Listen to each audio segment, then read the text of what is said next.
Welcome to the Cable Club. We're a retro video gaming podcast where three guys try to do some special moves, and we're linking up to talk about the games you love and rank them. This is episode number 39. We're your hosts. I'm Steve. I'm Dan, brother. And I'm Don. And we're here with our guest, Happney from the Discord. Say hi, Happney.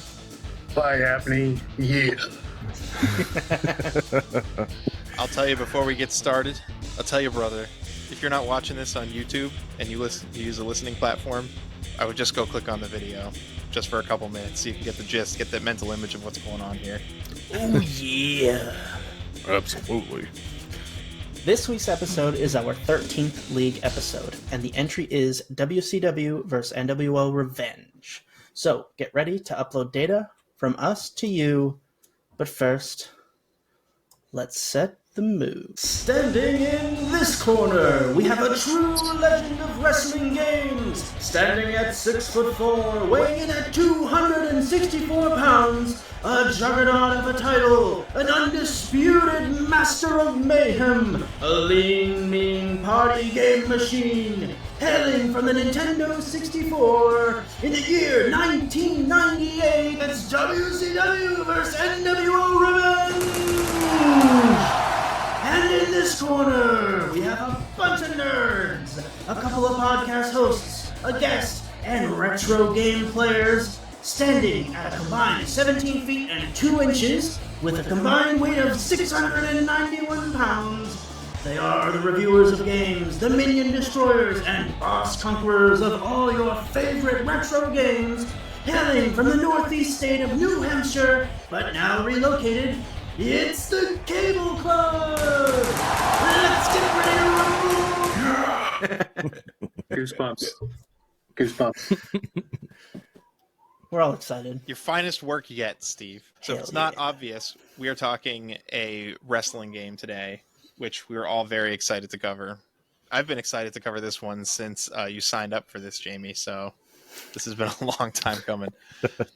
And before we get started, I just wanted to go over one announcement I had, which is just to talk a little bit about our league like we do every episode. So this is what episode? This is 13 of the league, Steve? 13? Yep. All right, good. He keeps track. And what we're doing this year is we are taking our guest favorite retro games and we're putting them in our patented retro game league. It's kind of like a tier list, but not, because we're sorting games into cups. And at the end of the league, we're going to have everybody vote for two of their favorites in each cup and announce winners and have fancy prizes and all that good stuff. And if you, listener, you want to take part in our league, go ahead and drop us an email at thecableclubpodcast@gmail.com, or do better, join the Discord and come hang out with us in person like Mr. Jamie has here. And question of the week. What single piece of Switch 2 news has you guys most excited? Oh, I already know for me. Me too. Metroid Prime 4. I cannot wait. The trailer that they showed for it looks real good. But I think it has like some like mechanic with the hand where you can like trace doors and stuff to open them. So that's a little weird because I'm just used to shooting doors open. So we'll see how it is. It's supposed to come out this year, right? I'm pretty sure. I think so. Yeah. Yeah. I'm excited. Is it launch? I think it's launch. I don't know. I don't think they've said anything about it being launch. Well, if it's this year, I'll be excited. It's definitely by far the game I'm most anticipating. Oh, come on. You've only been waiting since like 2007 or 8. Yeah. The first game is so good. I recently just beat 2 and 3 because we did Metroid Prime previously on the show. And I was so into it that I was like, you know what? I'm just going to beat 2 and 3. And I did. And now I'm waiting for 4. Just says sometime in 2025, so we don't have a date on it. That Nintendo Direct was a doozy, though. I feel like there's something for everybody there. They announced a lot of games, I feel. And they did. I think amongst the games that are going to have a regular Switch port, I think Metroid Prime 4 is one of them. Because the new Pokemon game is too. So if you own a Switch 1 and you don't want to pony up for the Switch 2, tariffs and all that stuff, you might be able to score the copy for the first Switch. But my understanding is all the Switch 2 ones are not only going to have a graphical update, but they're also probably going to have extra content too. Yeah, possibly. I don't even know about that one. Has Nintendo ever done this? Like, have they ever released like a new console and released like dual console releases? I think so. I want to say so. What do you mean by dual console releases? Actually, yeah, they have, because they did the Breath of the Wild. They had Wii U and then the Yeah. Switch. Also, Twilight Princess for the Wii and the GameCube at the same time. Yeah. Oh yeah, I guess Zelda really is the franchise that they end up doing that with, right? Yeah. Yeah, I don't think there was any extra content, at least for Breath of the Wild. It ran better. It was smoother, better graphics. You How guys about- didn't let the guest go Right? first. I was just about to pin Dan down for that one. Yeah. The Give me the 1, 2. disrespect. Give me the 1, 2, 3. He was It's time for excited, revenge. brother. Hogan always goes first. We know that. Sorry, brother. No, For me, no, it's you're not. it's got to be DK Bonanza as another Yeah. open world Donkey Kong game. Just looks fun. I mean, it'll probably be 6-7 years before I can afford the Switch 2. But when I do get a chance, I'll be playing that. Happney Yeah, told me that he's looks. a big DK64 fan, Steve, and he almost picked it for that. And I assured him that you would have quit the show if we did that. I think Steve actually doesn't mind it, right? Yeah, I don't know where you get this from. I just think that Banjo-Kazooie is better, but it's not that I hate DK64. I don't understand where you got this notion from. You complain about it almost as much as you complained about X7. Yeah, it has a lot of problems, but that doesn't mean I don't like it. Fair enough. I like that as a piece of Cable Club lore. We're not allowed to cover DK64. Dan doesn't want to play DK64. I don't even know. I have never Yeah. tried it, so You don't want I to mean- play it. Without nostalgia, you don't want to play it. See? He I'll- hates it. Oh, yeah. I'll take your word for it. He But would pin that thing in the apricorn tier if he could. I don't know what to say. So I think I'm what I'm most excited about, I'm just going to jump in there. fine. Fine. Tag me in. I'm really excited for the power upgrade on this thing, and so I guess it's two things. One is the power upgrade, because I feel that for what you're getting, I'm sure that the price is going to be pretty reasonable for it. But the other part of it is I like that it's more of the same. I actually think the Switch is the best Nintendo console ever made, and it's not close. Like, the fact that you can buy this online membership and you can have access to tons of these retro games. You know, there's a ton of retro games just in the catalog if you don't want to have an online membership. Like, basically all the Final Fantasies, I think all the way through 12 are on there. There's, plenty of other collections like Castlevania collections and Mega Man collections. Like, there's just so much quality content for the Switch that I'm just happy that they're staying in this same direction.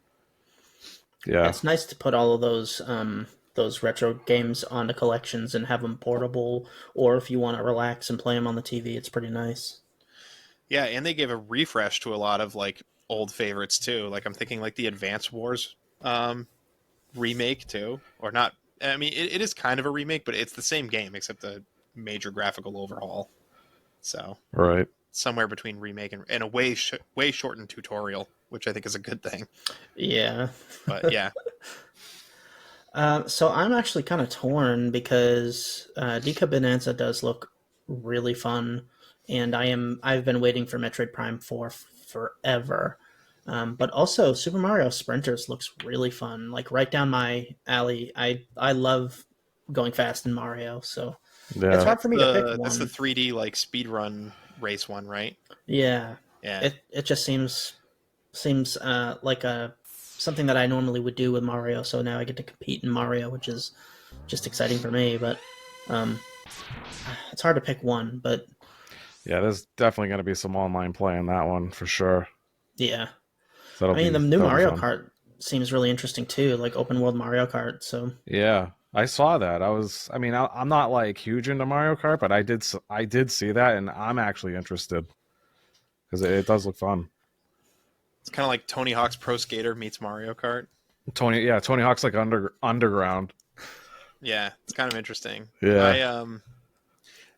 Do you guys think the online is going to be good?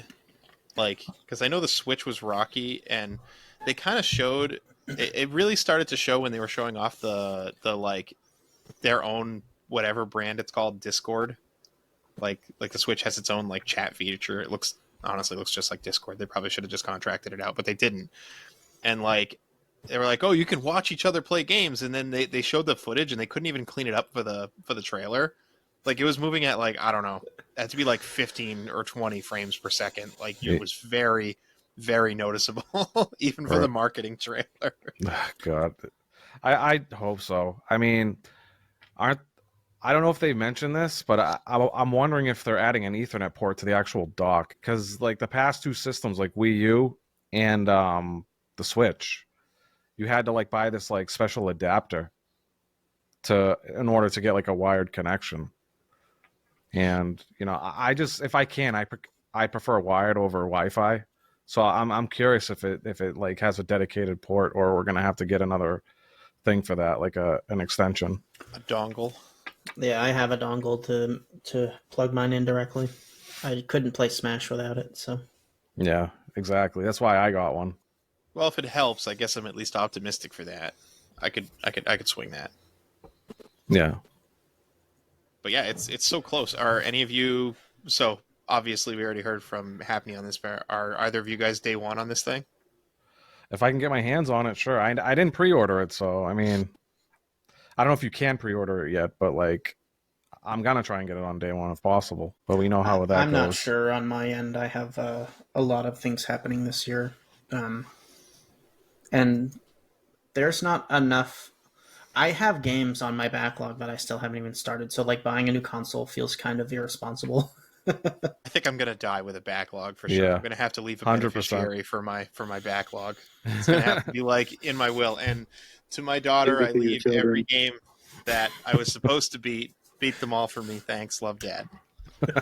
Yeah, well, one thing you could do is as she gets older, start playing through the backlog with her.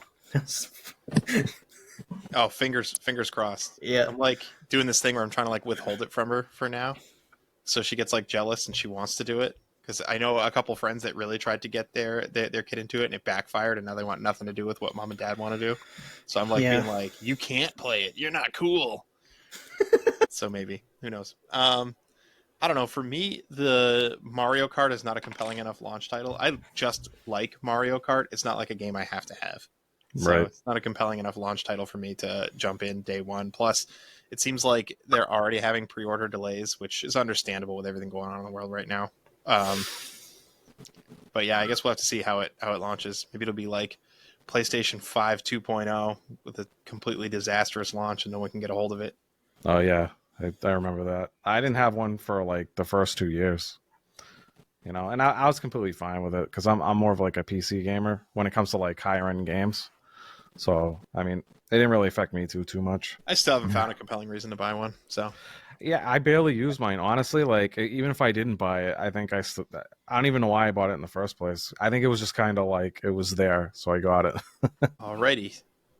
Dan, you want to take us through the audience answers so I don't steal your whole segment? All right. Audience answers. First one comes with Golden Gamer. GameCube and every game that was on PS5 that won't work on OG Switch can now work.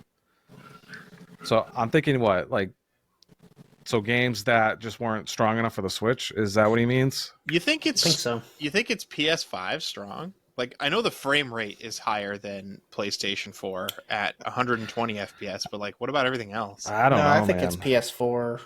Yeah, I'm just comparable. it's a handheld. I can't see it. Like it's just definitely PS4. The handheld is not going to output 4K.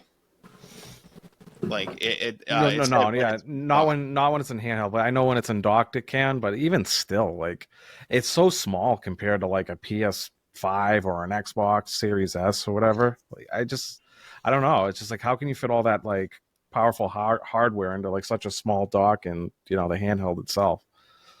So I wouldn't be surprised if it's not. We are kind of crossing the streams here a little bit too. I wonder if there's going to be like, I don't know, like dock only games. Yeah. Or maybe games that just perform so poorly on the small screen that you just, it's the type of game you only play docked. I don't know. Have a disclaimer saying recommended playing while docked. That would be so crappy. Awesome. All right. Second answer comes from Hux. The resolution and FPS target. When docked, it can get 4K 60. On handheld, 1080 and 120 FPS is the supposed target. It'll have to use lots of upscaling, but even with the upscaling of the Switch 2, can play Cyberpunk at 1080, 120 FPS consistently. It'll be as or more powerful a handheld as from anything from Valve, Lenovo, MSI, or Asus right now. Really? So that's pretty impressive. If you can like get to like, you know, Steam Deck levels or like the Lenovo Legion Go or the ROG Ally, those are pretty good. So like from what he was saying, it's as or even more powerful. So that's exciting. So in order to get the full power out of the ROG Ally, they have these external GPUs, right? And there's like ROG branded ones, but are they expensive? Like they're like $1,100. Wow. Basically. Really? Yeah. That's more than the actual handheld. Yeah. Yeah. And so, you know, for your $2,000 solution, you can have like a gaming rig level piece of hardware that does, you know, play these upper end games. But the ROG Ally, even the X has 24 gigs of RAM, right? So that's not, you know, that I have a 7-year-old gaming laptop and it has 32, right? So we already got more than that there. Yeah. So yeah, actually, you know, and I would imagine the Switch 2 is not going to be $2,000, right? So to get that kind of power, I really do feel like you're getting a good amount of power for the price. You're just obviously not going to have freedom to play whatever you want the way you would with a computer, like a PC, right? Yeah, absolutely. At least not until the jailbreaking community gets to it. Yeah, right. Yeah, some of those like graphics cards are expensive too. They're like over $1,000, like you were saying. So it's just like I would be hard pressed to believe that a $450 handheld could, you know, rival that. It just I don't see it. Yeah, it'll be really interesting. So I don't have like a ROG Ally or a Steam Deck or anything like that. So, you know, I generally don't play a lot of games portably. Like if we go on a road trip, I bring the Switch, but I hardly play it. I end up playing like more Magic on my phone than anything, but it's nice to be able to bring the Switch downstairs instead of having it hooked up upstairs and just play it in my bed or whatever without having to, you know, like hook it up like a Super Nintendo upstairs and have to like play it upstairs, you know. So there's definitely benefits to the handheld, even though I'm not like a giant handheld gamer. But I'm pretty excited with the potential specs being so high. Right. Yeah, I'm a huge handheld gamer, and I have never taken my ROG out of the house, but just to be able to sit there and play, you know, basically whatever I want to play on a device while, you know, whoever's using the TV for whatever they want it to do, you know, it's been a boon so far. So yeah, I am. Absolutely. And I was playing my Switch a ton before I got the Ally. Now I can like tackle my retro catalog in comfort on the Ally, whereas I was using my little Retroid before that has like a 2.5-inch screen or something like that. But yeah, now it's really sweet. And combine that with being able to play my Steam library, it's excellent. Good stuff. Absolutely. All right. JMO. Game share! Exclamation point, exclamation point, exclamation point. The idea that I can buy Mario Party and play with my friends without making them buy a copy is huge. Yeah. I think, yeah, Steam does that with like the, what do they call it? Steam Share. Steam Share, yeah. Half the time it works like hot garbage. So I don't know. Maybe Nintendo will get it better, but like the fact that you can do that, you know, that's a boon in my opinion. I mean, fingers crossed. So when we did Fight Night, I was pretty impressed at the idea that that the Switch worked really well for Marvel vs. Capcom, because I thought that was going to be a laggy mess the way Smash Brothers is. So I don't know. Maybe they're finally figuring it out, and it looks like they're making I feel like online play for Nintendo consoles up to this point, it's been an afterthought, but I feel like this one they really work to highlight what they're trying to build out for online play. So maybe they'll put some effort toward it. I really hope so. I still stand by the fact that like Ultimate Super Smash Brothers Ultimate could have been like one of the best games ever made if the online was decent. It's like pretty mediocre at best, and it's just a shame. Yeah, and they had the Mario Maker like multiplayer that ran like ass. Yeah. It's just terrible. So I don't know. I have my fingers crossed. I'm really hoping that they, get with the times as far as like, internet connection goes. Get with the times. We've been doing this since Xbox 360, bro. I know. That was I like know. 18 years ago. I know, dude. Like for me, it's like, come on, dude, get with the times. Like, there's no excuse at this point. No, it's nuts. Yeah, it's unfortunately for some reason Nintendo just never gets their online right. Like I remember when the Wii came out and they're like, we have online for Smash Brothers Brawl, and it was the laggiest, most awful experience of all time. Dude. Oh, the Wii one was something else, man. Yeah, And you could only do like 4-man like brawl or whatever, and with items on, and it was 2 minutes, and it was just the worst thing you could ever imagine. Yeah, awful. The DS one was okay sometimes, though. Somehow. Yeah, I don't know. I played a little bit of that. It still was laggy, but it wasn't like. I'm hesitant to say unplayable, but anytime a fighting game is laggy, it can be pretty rough. But I don't know. This wasn't that bad. Yeah. Somewhat. I don't know. Maybe they'll release an Ultimate on that one, and it'll have better connections and maybe some better online modes too. I would love to play like 2v2s with somebody not in the same room as me, because you can only do 2v2 online with like couch co-op. It's just not a good design. I can't imagine Smash Brothers not surviving as a franchise for at least the next 50 years. Yeah, it's possible that they just don't care because they don't need it. Like honestly, like they make so much money with like Pokemon, Super Smash Brothers, Mario, like you name it. Like Steve says, it's an afterthought for them because it's like, well, we're breaking in the dough no matter what. So, well, Pokemon is its own company now.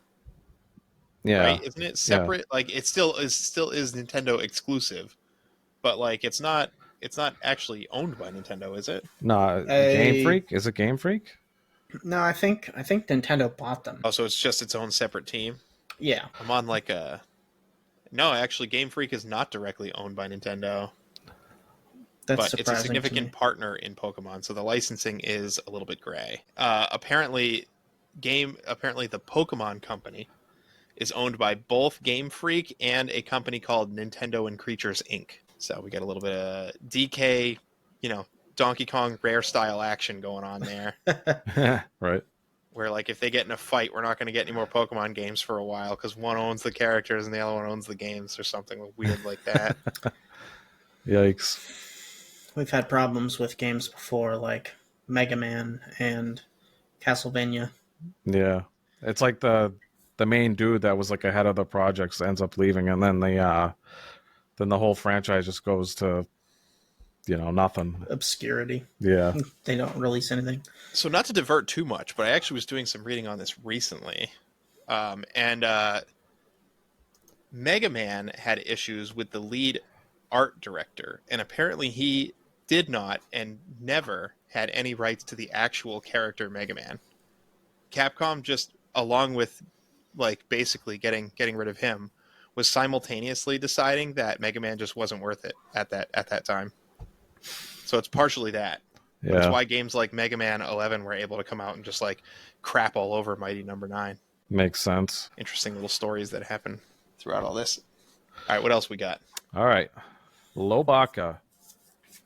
He says that it looks like they're starting to allow remapping on a game-by-game basis for the retro catalog. Yeah, he needs that for what they do over there. Yeah. Yeah, I've been annoyed by that a couple times. You guys? What is it? I'm trying to get his question. What does he mean by remapping on a game-by-game basis? Your buttons. Like you can make like button configs? I didn't even realize you couldn't even do that. Really? Yeah, I haven't had any issues. Some games don't even let you do it at all, and there's no menu to just do it within the Switch, which is kind of annoying. Like if you want to switch your A and B button, just because maybe you play, I don't know, PlayStation or Xbox more often, or play some game where the bottom button is confirm, you just can't do that. Yeah, so, that does sound very annoying. Yeah, I think actually, the games that I have played on my Switch for the podcast, I do remember that, like, I'd have to play it through, like, Nintendo's controls. I thought it was just because of my attachments, the Hori attachments, because they wouldn't let me, like, change like the stuff, like the remapping on it, but maybe it was just like a Switch thing. It just shows a profound lack of trust in the player, I feel, to not let you Yeah. change your buttons, right? Right. So I have one. Have you guys played the new Super Mario's U for the Switch? I have not yet. No. I have it on the Wii U. I haven't played it on the Switch. Okay, so when you jump in Super Mario's U, you can do like a little spin, right, which like suspends you in the air for a minute. That is defaulted to the jump button. So in order to do the spin, you have to jump and then jump again, which doesn't sound like a problem, right? It sounds like standard double jump controls. No, here's the problem. If you're jumping and you want to control your height, like the way that Mario works is you can hold down the jump button and jump higher, or you can let it go at any point during your ascension and stop rising and then fall. And then if you land on an enemy while pressing the jump button, you'll jump higher off of it and continue on, right? And that's platforming.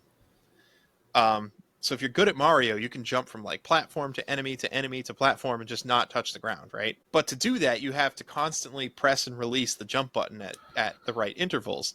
So if you're doing that midair, you just start spinning when you're not supposed to spin, and it just completely destroys the experience. And I don't know when it was released, but on the there was Wii a U, patch. it's the right trigger button. Yeah, but it's not on this system. Weird. And there's a way to make it happen, and my understanding is it was a patch that came out later, and like you have to hold a combination of buttons on the start screen for like 30 seconds, and you'll hear like the Rabbids voice come on, and then it will let you do what you wanted to do. And it's just so silly that there wasn't a menu for you to fix that. Like, Yeah, that really is silly. yeah, so it sounds like a small thing, but honestly, it makes a big difference, I think. Oh, absolutely. All right. Our last answer is from Bradley Squawkers. It's really trying to hit that one home. Mario Kart World sounds pretty awesome. The series can finally stand up to Diddy Kong Racing. I mean, maybe. I mean, we don't really know much about it. I mean, come on. Diddy Kong Racing is awesome, but it's like 30 years old. yeah. Yeah, it is 28 years old, as a matter of fact. Yeah, but, it's dated.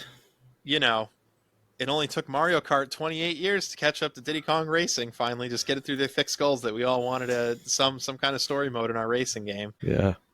Some Mario Kart games don't even have unlockables. The gall. Yeah, that's crazy. That's lazy. It is lazy. Lazy what that is. I have a hard time, like, if I buy like a fighting game or like say like a racing game, you know, it's nice to have like a fleshed out story mode. I mean, I know it's like a lot of them just kind of skimp on that, but like it's really nice when they go the extra mile and give you like a decent story to go with your game. Because sometimes like I just want to play single player on a fighting game or a racing game. It's nice. It's like a nice little bonus. I mean, so it's not technically like you don't get anything for it, but if you get first place in every single race on a what do they call it, a Grand Prix or whatever, or a cup, whatever it is on Mario Kart 8, you get like a golden trophy and like 3 stars or whatever, and it denotes it on the selection of the, you know, the Grand Prix or whatever it is. And so like I went through and I spent a lot of time getting it on every one on 50cc, every one on 100, 150, and 200. And then they had the mirror where they flipped all the stages around mirror. So I completed everything, and it would have been nice to have a story mode to do. But I mean, I still found stuff to do and like things to unlock, or not unlock, but like achieve. But, you know, it's like any other achievement system. You don't really get anything for it. That's what we live for. Just empty achievements. Welcome to video gaming. Yeah. Have you ever caught a missing no and crashed your game? It's an achievement. Yeah, cool. All right. Is that it? Is that the end of the mailbag, Dan? That is it. That's all the right, answers. Cool. All right. So are you guys ready to rumble? To step into the ring? Let's ready to rumble. Talk about brother. WCW versus NWO? Let's do it. I got you for 3 minutes of playtime.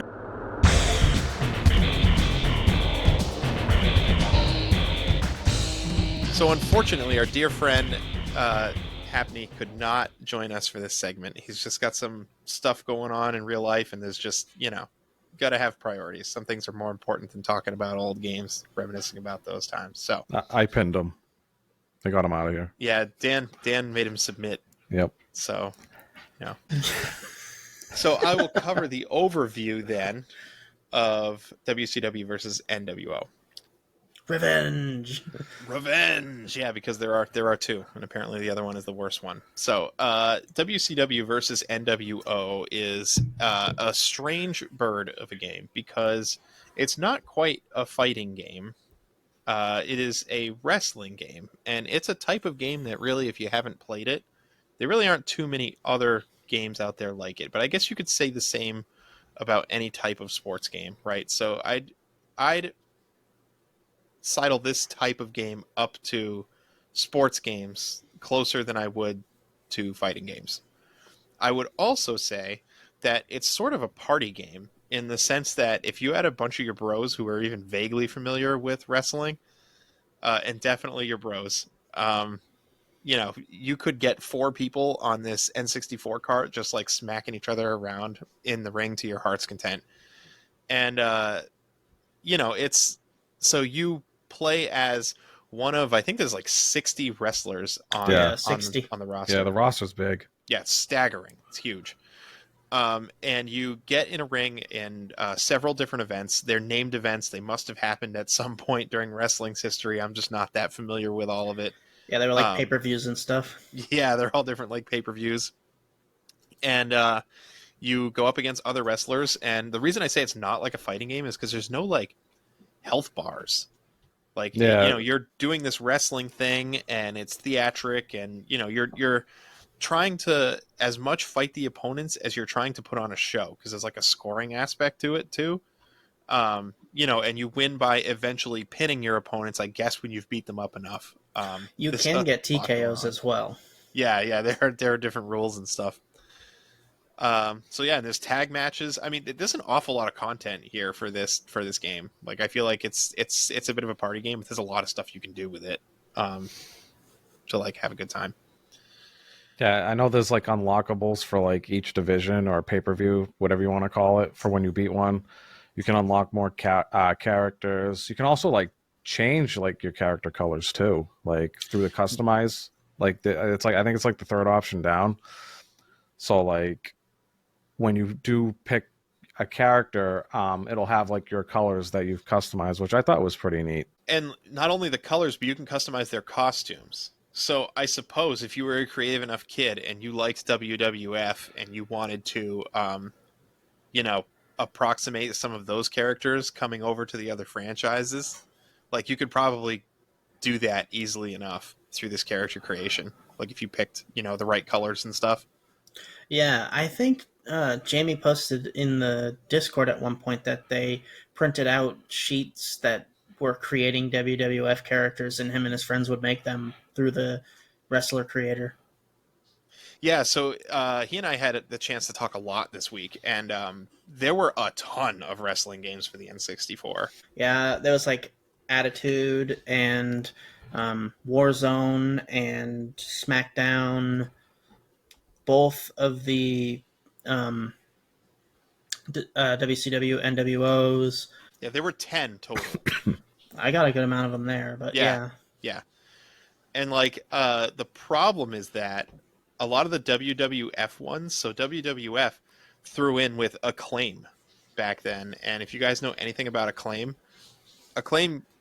was a company that formed out of LJN, which was the predecessor that was just essentially like a publishing house for licensed games, which I think we can all agree is a mixed bag of a genre where, like, and by licensed games, I mean like movie tie-ins, Yeah. Oh, like boy. not like, oh, you licensed my third party game and I'm a game developer, like, like Fester's Quest and stuff like that.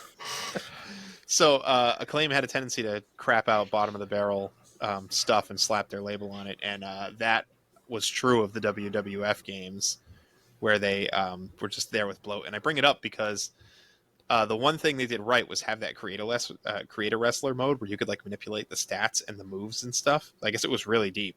So he was referring to that, printing out the sheets. And as kids, you didn't know your game was garbage. Like we would look at that you just as played it. Yeah, 30 something podcasting adults and be like, "This is bad. It's going in." Yeah, because I remember, I don't like it was like an uncle had. I don't even remember the wrestling game, but I think it was for the 64. And I do remember like you were saying, like you could create a wrestler and manipulate his stats and all that stuff, and you could have like a career with him. And I went into this game thinking I was going to be able to do that, and I wasn't able to. It's basically you just can change the costume of existing characters and like their colors and whatnot. So in my opinion, that was a little bit of a letdown. I don't know, like if you guys really care for stuff like that, but I do kind of like making an up and coming wrestler and climbing my way through the ranks, and it was just a little sad that I wasn't able to do that. Yeah, but I mean, the game had a ton of extra content, so I didn't feel like left out on anything. I've never done a wrestling game where I made a character and climbed the ranks with them, so I guess I didn't know what I was missing out on. I think that probably would have gotten me more engaged throughout this week. I beat the what is the lower weight, the cruiserweight cup. Yeah. And got the title belt for that. There was a character unlocked there. I like to play Rey Mysterio. He's fun. Yeah, I actually was looking for a luchador mask, but settled on Macho Man instead. I mean, Macho Man's much more iconic. I feel like I wouldn't even know who Rey Mysterio was unless I had played this game, basically. And I played it way Really? back in the day before. Yeah, I learned a little bit of like lore with like kind of like with luchadors and stuff, and like Rey Mysterio. So apparently, I don't know if you guys know this, and I just found this out recently. If a wrestler takes off their mask Yep. in front of a luchador in front of like the crowd, apparently that wrestler is quote unquote dead. Like you cannot use him after that ever again. And Yeah. Rey Mysterio actually did that with one of his characters. Because I remember seeing a video on it, and he's like unmasking it. He's like untying it in the back, and then he like takes it off, and you could just see like he was kind of like sad, like that character like no longer exists. I just thought it was a nice piece of lore, because I never knew that. And interestingly enough, so like WWF was one of the more popular wrestling federations of the time, but there was this blip, this moment where like WCW entered, and they just threw tons and tons of money at wrestling entertainment, and they bought up a lot of the talent. But one thing they did before that was really give a lot of these littler guys the chance, and they brought in like luchadors and ethnic wrestlers, and that was something WWF was not doing. So they actually Happney told me during this week that they are actually responsible for coming up with cruiserweight. Basically, that there was no such thing as cruiserweight before that. WWF focused on those really, big wrestlers. Yeah. They like Hulk Hogan, who started there, right? Andre the Giant was Vince McMahon's like dad's champion. Like they really had the really huge guys there doing this stuff, which I think is great, because it's like a lot of those like smaller guys, they're like more athletic, and they can just pull off like a lot of those like sick moves that you see in the ring. So it was definitely really nice that they added like smaller weight classes. And playing as Rey Mysterio, he like doing a lot of his top rope stuff, he like flies around the stage. Like his jumping off move of the top rope is like a homing attack. Like wherever the opponent is, he's gonna jump and do that. Yeah, I So knew was, Ray like, part of from the when he show. went over to WWF. Like he was always fun to watch. So Yeah, it's neat stuff. The whole history of this. And honestly, even though the game doesn't have the story mode that I kind of wanted, I was surprised at the depth of the controls. Yeah, Like, dude, yeah, there's a lot going on. I had Yeah. such a hard time like figuring out how to pin somebody. Like I was trying to figure it out on my own, and I literally could not figure it out. I had to look it up. I was The L button. Yeah. So But like you have to hit the L button like while they're on the ground, but the L button does something different if they're not on the ground. So yeah, like it like covers backwards. yeah. So like yeah, because there was times where like they're on the ground and I'm like mashing all these buttons like I'm gonna pin them sometime. Like So one of these buttons are gonna work. the controls seemed a lot more daunting at first, but after looking at the manual, it wasn't so bad. Like you have strong attack and weak attack, you have a strong grapple and a weak grapple, and then you have the C buttons that like throw them into the ropes or whatever, and then your control stick was taunting. You use the D-pad to move around, so that was a little different for an N64 game. Oh right, because like the analog stick, they were like taunts. Yeah. That took me forever to figure out. Like my guy's just going around the ring dancing, and I'm like, what is happening? I'm trying to move. And I'm just getting wailed on every time my guy starts to dance. And I'm like, why am I still dancing? There was times where it's like I knew how to move with like the D-pad, but like my brain would like default to like the analog stick sometimes. Like I would like land like a power move or something, and then rather than my hand instinctively going towards like the directional pad, it went to the analog stick. And he's just sitting there like taunting and stuff. And I'm like, no, I want you to move, damn it. But that N64 controller, they use the whole Buffalo for this game to pull it off. Like Yep. it's they use they want you to start in that grip, right? And then they want you to take your hand off of it to hit that joystick to do the taunt when you're supposed to, right? So that your hand is off of it and you're like half busy. Yeah. If you were me, you would be playing normally with the D-pad, and you'd pull the controller onto your body and hit the control stick. I ain't moving my hands around. I'm too meta for that. Use your tongue. I don't know. Do you guys feel that this game also fits in the party game category as opposed to the fighting game category? Where do you guys land on it? Definitely. Yeah. Okay. No question. In the fact that it's 4 players, hell yeah, brother. Yeah, tag team with 3 other of your really good friends it'd be awesome. I think I don't know if it would be better than Mario Party because there's so much to do in Mario Party, but I think that every once in a while it would be such a treat to play at like a party. Yeah, and I also think if this game was like present when we were kids, like at somebody's house, we would have like this like great nostalgia with this game. I can already imagine it. Oh, for me it was. I used to go over this kid's house every day before school because like my mom had to work early and she'd drop us off there, and then me and this kid would go would go to his bus stop like maybe like an hour later, and he and there were 10 games on there were 10 wrestling games on the N64, and I swear to you he owned 20 of them. And yeah, we used to play a ton of these. I was no good. He used to just throw me around, or we'd play on a team or whatever. But yeah, no, I kind of have a little bit of nostalgia for this. I immediately recognized a lot of the stuff going on. Like that opening for this game, did you guys watch it? It's so long. It is long. I didn't watch the whole thing. I didn't either. I was like, wow, this goes on forever. It has to be one of the longest N64 cutscenes, I think, in existence. It's probably Like- half of the cartridge memory right there. Yeah, it's well that and the crappy wailing that the sound chip does for that metal that's in that's going on. That nondescript metal. It's just like farting out of the N64 sound card. Yeah.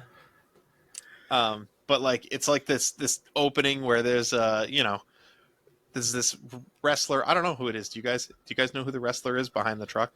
Who's driving the 18-wheeler? I would have I'd have to watch it. Yeah, Sam. Yeah, so anyway, it's just a wrestler driving an 18-wheeler, like you do when you're a wrestler. And he comes up to a graveyard, and standing between the 2 tombstones is Sting. I'm presumably risen from the grave, I guess. And then it's just like shot for shot, this like Monday Night Raw commercial advertisement. And there's like all the different wrestlers and all the showboating and all the slamming. There's like one of those like ring chicks who's holding up one of the round markers, only she's all polygonal, like she's just like polygons. And then there's like words flashing up, right, where it's like excitement and power, and then like with her, she's just polygons, and it's like hot, and you're like, yeah, I don't know. Man. So yeah, it's a really good time. They went out of their way to make this feel like you're watching wrestling. I feel like. Yeah, they did a good job with that. They like while you're wrestling, they have the replay function or replay parts when you land something cool, and it's just it was a lot of fun. And like, well, the intros too. So when you wrap up with one wrestler, if you're playing like the battle royale mode and somebody gets out, it like stops the action and goes over to where the entrance is, and somebody's theme song starts playing. And the wrestler comes in, there's flashing lights and pyrotechnics, and they come running up to the ring and they dive right in, which is something you can actually do, right? Like there's a run button. You can throw yourself against the turnbuckle and run forward and clothesline a guy, and vice versa. There's just so much going on. Yeah, pretty much everything that they do in like the show, you can do. Throw people into the ropes or the turnbuckle, climb up, fight outside. You can beat people up with chairs. Like everybody has their own special moves, and a lot of the moves that they use normally. Tons like 4 different grapples or 8 grapples, right? Because you can do a strong grapple or a weak grapple, and then in any direction. So it's like, they all have cool like suplexes and power bombs and Right. You can, pile drivers. It's just like everything. Yeah, and there was a button that you could like run to the ropes and clothesline and stuff like that. Yeah, or elbow drop, or like I don't know, everything that I could think of that I remember seeing, I could do, and that's one of the novelties of playing the wrestling games. Is like getting to do the cool stuff to the computer that you can't do to your friends horsing around, because like who can powerbomb their buddy? That in the pool it was one thing, but yeah, the novelty was there, and I very much appreciated it. Yeah, I absolutely had some fun when playing this one. I didn't play it as much as I wanted to, but like, yeah, I mean, it's a great party game for sure. Like, I would definitely play this again with like 3 other people. Play my boy Hulk Hogan. Give you the I guess it's gonna have to big boot, brother. It's gonna have to make its way to the Nerdy New Year's. Yeah, absolutely. Yeah. I'm thinking about it because you can pick this cartridge up for a song. So with the rest of these, yeah, like $8 basically. The most expensive part about that though is getting 3 more controllers. I know, right? Oh, I already got them, baby.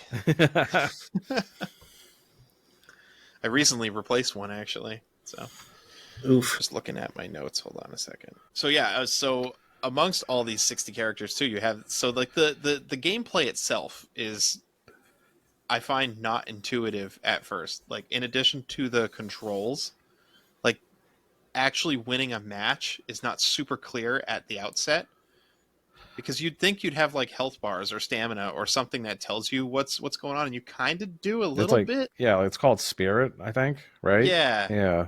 But it feels like you can pin people even when their spirit is high and win. Really? And I didn't health. get that, because I literally tried that, and they wouldn't even get a count off. They would just get like right back up. So it has to do with beating them up. Like, so there's hidden values somewhere. Yeah. At the end of a match, it'll score you based on a bunch of different things, and one of them is health. And if you don't get hit a lot, you have a high score. And then if you manage to pin your opponent, they usually don't have any left, so or they get like none. So there is like a hidden value to the punishment you can take. Yeah, because if you beat somebody up enough, their health is gone, and you get a TKO. So there is a hidden health value, but they don't show it like a health bar or like a Smash Brothers percentage or something similar. That must be a lot of health, because I think before I figured out how to like pin like my first match, I think the match went on for like 12 minutes. Yeah, me too. So like they must have a lot of health if you get like a TKO or something. Yeah, I actually was doing tag matches to start, and like most of the time I was like fighting 2 people at the same time. It's too chaotic to start. Tag my opponent. I actually really liked it. It was a lot of fun, but it does take a lot longer to do a tag match. So I ended up switching over to like the 1v1 later. But then did you guys try the Battle Royale mode, where it's like a 4-person melee, and then more wrestlers come in as Yeah. as they lose.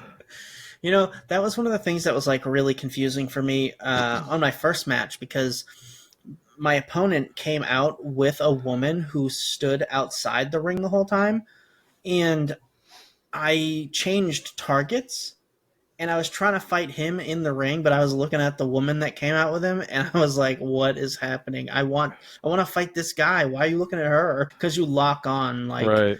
you know, like Zelda Z target. Like, you're stuck on that person until you change your target. They weren't in the ring though, right? No, but you could still move your target to them because you can climb out of the ring and fight. Right. I wonder if you could like actually attack them.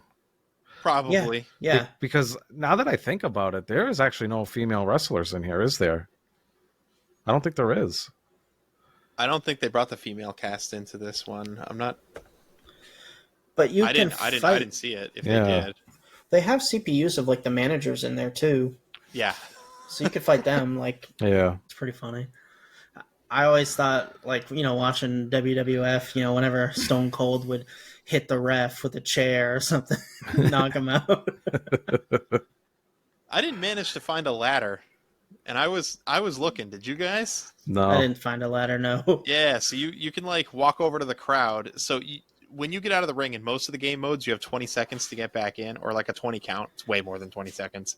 Yeah, they slow down, and they, you know. Yeah. Just like they would on the show, I guess. And you can go over to the crowd, and you can, like, I think it's the up C button or something like that, and Pull they'll reach items into out. the crowd and look for an item to take out, and they can pull out like a bunch of different things, like a trash can. I got once. I got just like a piece of a broken table. Like, it's like a, you know, those like old like melamine like function tables that like your parents used to have. They look like they're like crappy wood grain like printed on. Yeah. Like one of those, except like snapped in half. You can like beat the guy with that. Steel chair, obviously. There's just Great. like so much showmanship in this game, really. And like all the specials, I think, are really great because they did a good job to make sure they were mimicking everybody's specials. It's all these wrestlers, these big personalities. They all had their own special moves, right? But not just one, but several. Like I don't know if you guys noticed, but a lot of the characters had more than one special move, depending on where the enemy was positioned. Yep. So they just really were like soup to nuts. Like somebody really cared to make this game be as realistic as possible for this. You could tell. And it's so funny because, you know, I don't know, they must have just paid the talent or whatever, but you know, my general impression is that in the WCW it was like money first, basically. Like, but I guess they, you know, for this particular project, it just, the passion was there, whereas some of the competition on the same system really wasn't. Right. I was just, it was kind of like a blast from the past. Like I know I'm not like a huge wrestling guy, but like just seeing like some of the wrestlers in general, like, you know, Hulk Hogan, you know, Ric Flair, like Macho Man, you know, Diamond Dallas Joe? Page. Yeah. Or the Giant in this, but I know him as Big Show. Yeah, Goldberg, Booker, just tons of wrestlers. Goldberg and his little chicken legs. Yeah. And I like don't know. the WCW originally had like all the weird personalities. Like, didn't they have like a clown guy who wrestled? Doink the Clown was his name. I remember him. Oh man. So, you know, but all in all, I think what we've talked about so far, unless you guys have more to add, I there's just not a lot of meat on the bone for this game, other than like the separate modes and tag battle and multiplayer. I think multiplayer is definitely where it's at. Yeah. Yeah, I would agree with that. I mean, they did a good job giving everybody specials and stuff, but like at the end of the day, they mostly play the same. You have like the same button inputs to do the same thing: strong attack, weak attack, strong grapple, weak grapple. You know, throw them into the ropes. It's, you know, but that's a really good thing for people that want to try out all the characters and they're not overwhelmed. You know, Right. you play Smash and there's like 60 characters in that, and then, you know, you don't know what they all do, and it's just like a huge learning curve. Right. But in Smash, at least you can execute all the commands, right? So if you pick up a new character, you know up B, side B, B, down B, right? Yeah. Those are your specials. Well, You know in that, this it's that the you're gonna have same aerials. because Yeah, everybody that is plays the same. Yeah, And which is nice. yeah, and I think that's where most of your playtime's going to go is picking all these different wrestlers. Like they got like 60 wrestlers, so it's like if you want to get good with a bunch of them, that's going to be hours of time right there. So I don't think it was like necessarily like just the game modes, but it was just the sheer amount of characters, and watching all like the special moves and stuff like that, and especially if you're like a wrestling fan, you're just going to appreciate all of that. Well, there's also the counters and reversals too that you can learn the timing for. And then there's counters and then there's reverse counters. So like if I don't know what high levels of play look like on this game or if it even exists, but like I can imagine it just being like counter and recounter just over and over again. And apparently the grapple, like who comes out on top is kind of a coin flip. And I'm not sure how I feel about that, but at the same time, if the counters and recounters are so prevalent, like I don't know how much it matters. Like, Yeah. and it's not like you have a health bar and you're like devastated if you miss a grapple. You know what I mean? Like, it's not that punishing. Whereas in like something like Street Fighter, if you miss a grapple against a character like Zangief or something like that, and he grapples you instead, it's just like there goes half your health bar chunked. It just feels bad. It's, I don't know. I'm just like thinking of like pros going at it in a game like this. It reminds me of like the 3D DBC fighting games where like they're just constantly teleporting behind each other, like waiting for like an opening. It's just like really boring to see, but like I could picture that in this game. It's just like what Don said. with the reversal, re-reversal, re-reversal until something opens up on somebody. So DBZ is like anime pro wrestling. I've long maintained that. All the Z fighters, they're all like pro wrestling personalities. Piccolo's got his big cape thing, he takes off, throws on the ground, it breaks the ground, everybody cheers, all the little kids cheer. He's got his own song, everybody's got their own song, right? Like you just know, right? And like you get the main baddie who's throwing Goku around, beats him up, tosses him out of the ring. Then Vegeta shows up. You got sparks flying everywhere, flashing lights. Vegeta's song. He's yelling. Just fireworks in the background when Vegeta shows up.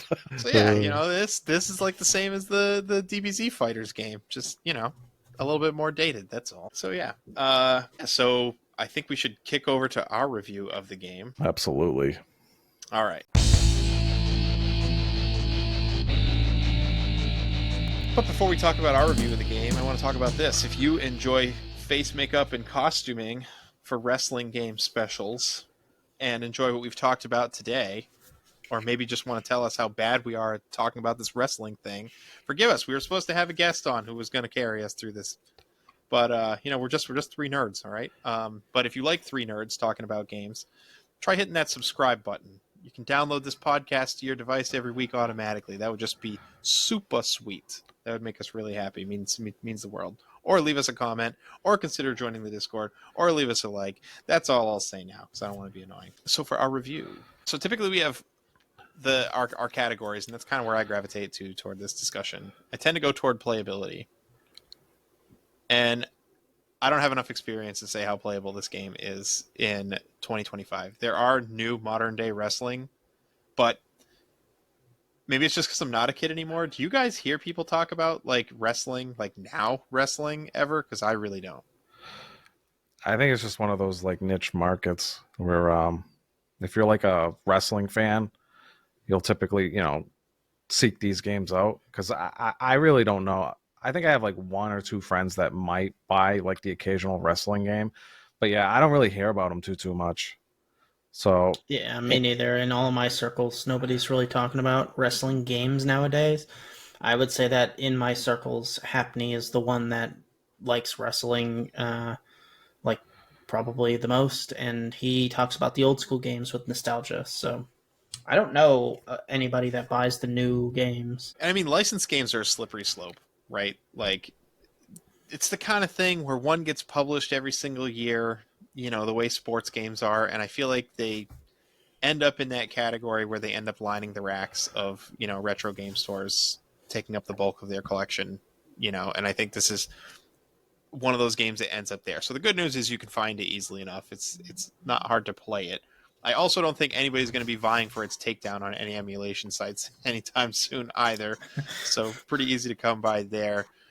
It's just that, would I recommend that somebody plays it in 2025? Would I turn it on my own N64 for like a party or something I'm having, on the off chance that someone else had played this thing? I think the answer is probably yes.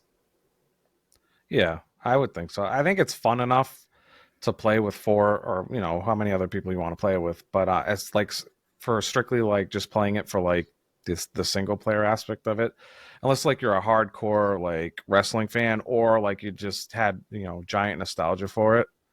I don't know, it's definitely the multiplayer where it's at. Yeah, and the graphics of course are aged, but kind of in a funny way though. Yep. I think the models move pretty well for something that they're completely constructed of polygons, right? I just wish they had a little more variety on like the actual they literally like all have the same like base stance.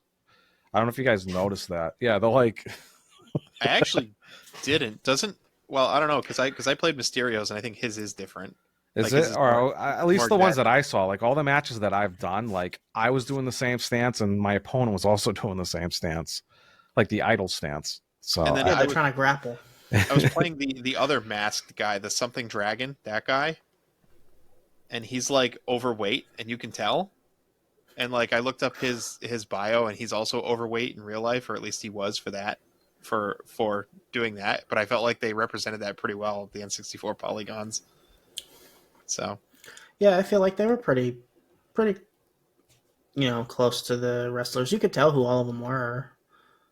yeah, that's just because I feel like they're so iconic, right? Like you could tell Sting Yeah, with his well, face paint, Big Show with his big, giant unitard thing. well, sure, but I mean, that's like half the battle, right? Is distinguishing them from each other. Yeah. Well, so we're pointing out the really iconic characters, but I feel like there's a long list of characters that really aren't super Well, distinguishable from one it's another. hard But for I don't me think because I didn't watch WCW growing up. I think they also had wrestlers that like weren't even like they were like kind of out there. Like I think they had like a couple Japanese wrestlers too. Yeah, they did. I was watching the documentary that Happney talked about. They did bring wrestlers from around the world, including some Japanese wrestlers. Right. in our schoolyard, people talked about WCW, like WWF, and if you Yeah. liked WCW, you were a jerk, basically. Like that's how it was. So, you know, I recognize some of the people like Sting and Hulk Hogan and Macho Man Randy Savage, who kind of went on to do some other things after, or maybe during the later stages of his wrestling career. Don't forget Hulk Hogan Ric had Flair. those movies in the '80s, right? I mean, they had other people too, like Chris Jericho. Yep, Jericho and, was talked about. You Yep. know, there were a fair amount of WWF talent also in WCW. So I was surprised to find that out by playing the game. I didn't know. Yeah, that like a lot of these guys migrated.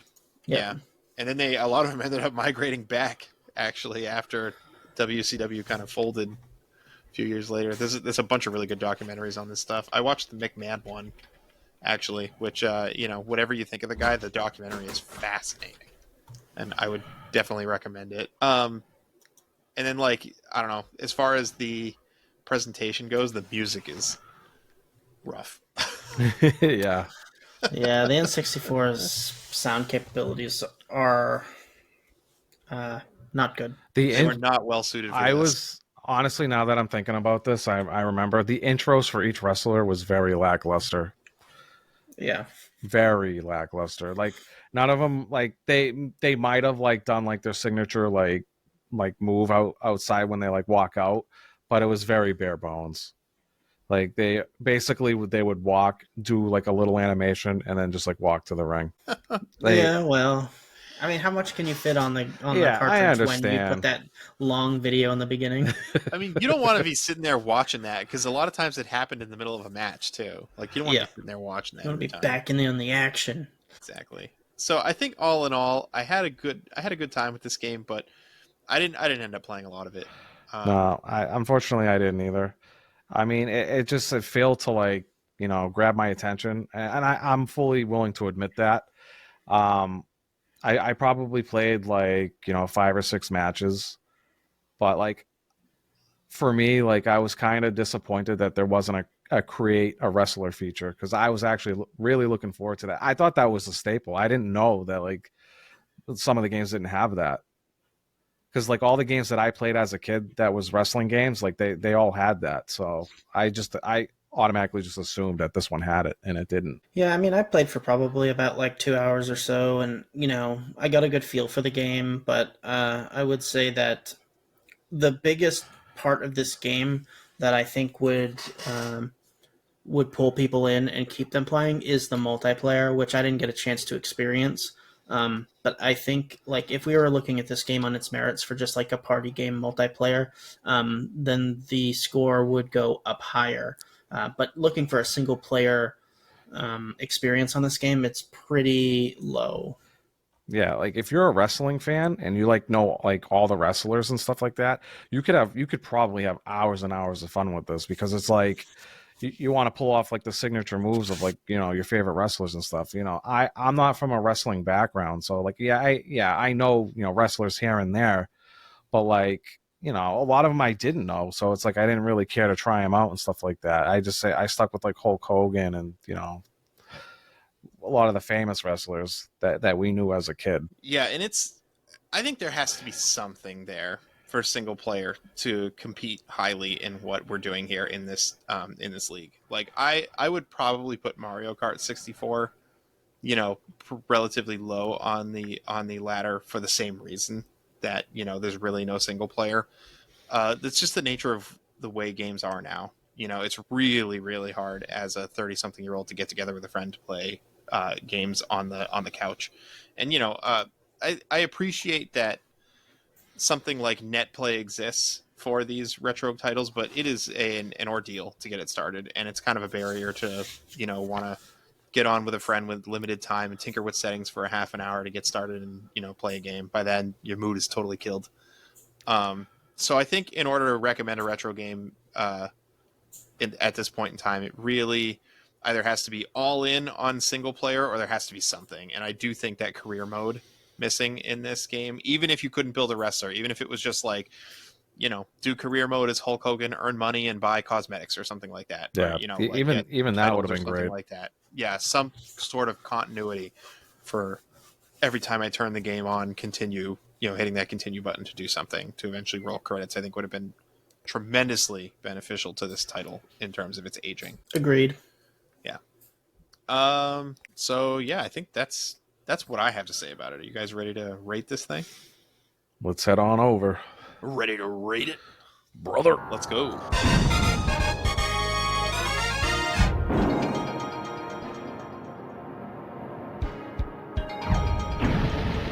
So this is the part of the show that you all have been waiting for. It's when we take the games and we rate them in our patented league. I have up on a screen different levels of where the games land. This is not a tier list. A tier list is when we're just ranking things objectively, telling you whether or not they're better than the other ones. And here, we're sorting things into cups. So in our league, we're trying to find the best retro games that our guests bring us, and not all games are created equal. Some games are just windmill slam winners right off the top rope. Think things like Super Metroid and Super Mario World, right? Like those are just classic games that everybody knows, everybody played, everybody thinks is renowned, universally great. We want it to have space for games that are people's favorites and that are maybe a little off the beaten trail, right?